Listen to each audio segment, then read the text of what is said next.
Well, welcome back. So we've been doing some really big work around unpacking standards.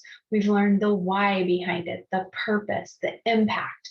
When we studied what some of John Hattie's research says about the effects that we receive when we unpack standards.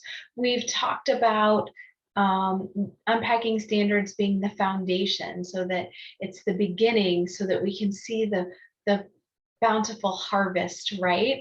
Then we moved into talking about the skills, the thinking that students would be doing, and then the concepts that we would be teaching them. And today I want to teach you that as you unpack standards, it's really important for you to understand the context, the setting, the place where students will be doing this work, where they will be applying this work. And so I'm going back to our document that I'm working on, and we're still on our standard that is the driver's ed standard. I feel like this is a standard all of us drive, all of us merge onto traffic, and so it kind of just helps bring unpacking standards to life. So our next step, step 3 on our unpacking standard document is this.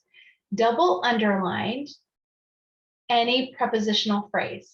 Okay, so if it's been a while since you've studied prepositional phrases, actually for me in 8th grade, Mrs. Wasco, my teacher, my English language arts teacher, had us memorize all of the prepositional phrases in alphabetical order. And we had to sing it. And so that was part of our grade at the end of the year. We spent an entire year memorizing and reciting prepositional phrases in alphabetical order. So how do you know what a prepositional phrase is? Well, you memorize it. And so really it's like aboard, about, above, across, after, against, along, amid, above, along, amid, among, and you just go on and on and on. But really, so you can Google it. It's a Google, well, you know, a Googleable term. Or you can just look at what's the context. Where are they going to be doing this? Where are they applying this? And so that might be a little bit easier for you because I know it is for me, for sure. So when I look at what students are going to be doing, the thinking, they're going to be identifying and complying, right?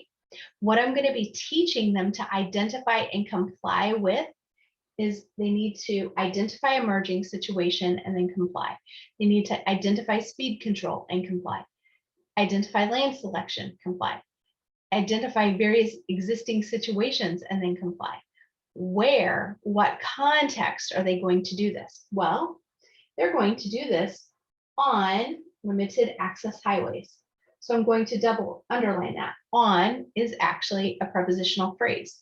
And then they're going to do this at speeds of 55 miles per hour. At is actually a prepositional phrase also.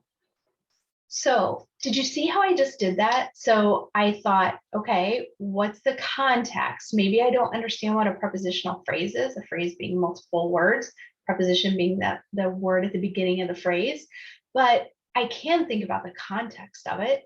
So you don't have to go through and sing the prepositional phrase song in alphabetical order 150 times for an entire year so that you can unpack standards. There are more efficient ways that we can do this.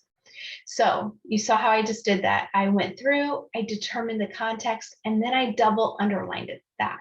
So what I want you to do now is go back to your document that you already have your highlights for your skills, you already have your underlines for your concepts, and now we're going to talk about what is the context. So double underline that. Off you go.